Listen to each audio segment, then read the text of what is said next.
Here's an assumption most ROC ETF investors make without realizing it. They see the letters ROC on a fund's marketing page, return of capital, and they assume the distributions are actually structured that way.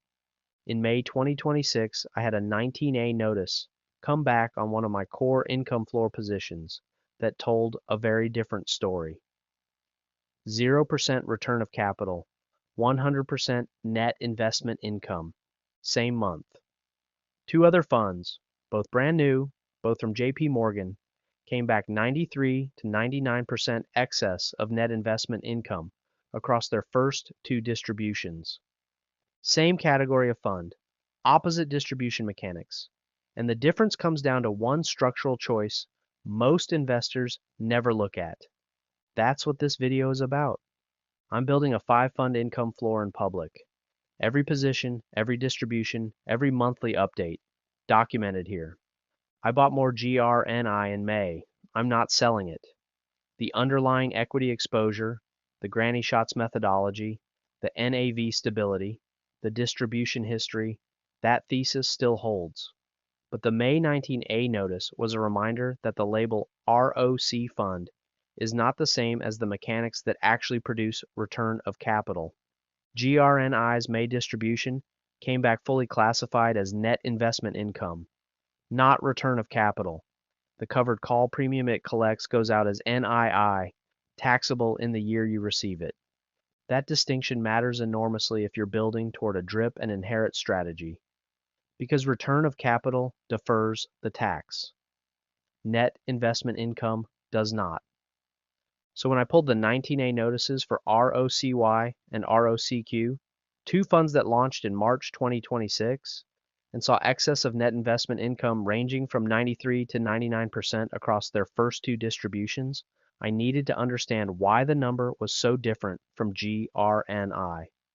And what I found is a structural difference that most income investors don't know to look for.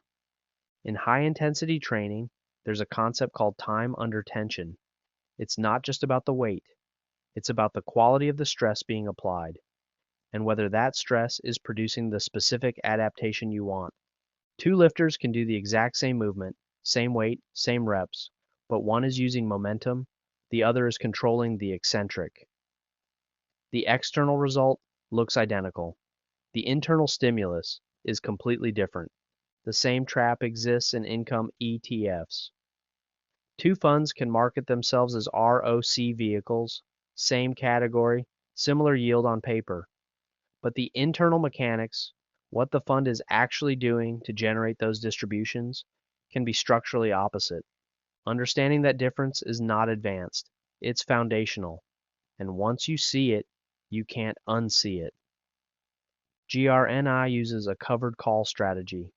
The fund holds stocks and sells call options against those positions to generate premium income.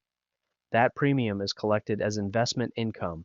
It flows through to shareholders as net investment income, which is taxable in the year received. The ROC marketing language on covered call funds is based on an assumption that the fund will distribute more than its taxable income over the course of a year, and the excess gets reclassified as return of capital at year end. That can happen, but it's not guaranteed. And the 19A notices are your early warning system when it isn't happening. ROCY and ROCQ use a different structure, call spreads. Instead of selling a single call option and collecting the full premium as income, the fund simultaneously buys a call at a higher strike. That combination, selling one call, buying another, creates a spread, and the accounting treatment of a spread's net premium is fundamentally different. The net premium from a call spread is not classified as investment income in the way a standard covered call premium is. It flows out of the fund as a return of your own capital, which means the IRS cannot tax it in the year you receive it. It reduces your cost basis instead. That's the mechanism. That's why ROCY has posted 93 to 97% excess of NII across its first two distributions, and ROCQ has held 99% or above both months. The structure of the option trade determines the tax treatment of the distribution before year end, before any reclassification, built into the mechanics from day one. The income floor already has two Goldman Sachs funds, GPIX and GPIQ, that are performing well. Since inception, GPIQ has delivered a 30.91% average annual return. GPIX has delivered 24.47%. Their distributions have been growing. GPIQ's monthly payout increased by over 25% since its launch in October 2023. GPIX by over 13%. Their 19 AROC percentages have been strong, running 88 to 98% depending on the month, but not locked at 100. Now look at ROCY and ROCQ since their March 18th launch, the same date, over the same window. ROCQ is tracking within 2 percentage points of GPIQ's total return over the same period. ROCY is similarly competitive with GPIX, and on a run rate basis, using the June distribution, which is the first true full month payment, ROCQ is pacing toward approximately 10.4% yield, ROCY toward approximately 7.2%. ROCQ has held 99% ROC purity, or above across both distributions. ROC has ranged from 93 to 97%, still above the watchlist threshold, but with more month-to-month movement. Here's why the ROC distinction compounds over time in a way that matters for this strategy specifically. The income floor is built around DRIP. Every distribution gets reinvested automatically into more shares. When that distribution is classified as return of capital, it is not taxed in the year received. You are reinvesting pre-tax dollars. The compounding base is larger. And there's a second layer. When you pass those shares to an heir, the cost basis steps up to the market value at the date of death. The accumulated cost basis, reductions from years of ROC distributions, effectively disappear. The tax that was deferred becomes the tax that was eliminated. GPIX and GPIQ are doing this well.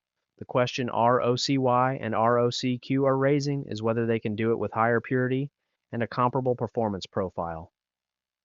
Two distributions in, ROCQ looks consistent. ROCY has more variability. Neither has enough runway to confirm. But it's the right early data to see. If this framework is useful to how you think about income ETFs, hit the like button. It helps other people building the same system. Find this work. ROCY and ROCQ are on the watch list. Not on the income floor yet. The ROC purity is there. The early performance data is competitive. What's missing is a long enough distribution track record to confirm the run rate yield is durable across different volatility environments. The conditions for income floor inclusion: sustained ROC classification at 90% or above across multiple market conditions, and performance that tracks within range of GPIX and GPIQ over a 12-month window. Two distributions in. Check back. Subscribe if you want the full GPIQ deep dive. That's the next fund in the income floor sequence, and the distribution growth story there goes deeper than this video had room for. And drop a comment. If you're tracking ROC classified ETFs right now, which fund is on your watch list? And what's your threshold for pulling the trigger?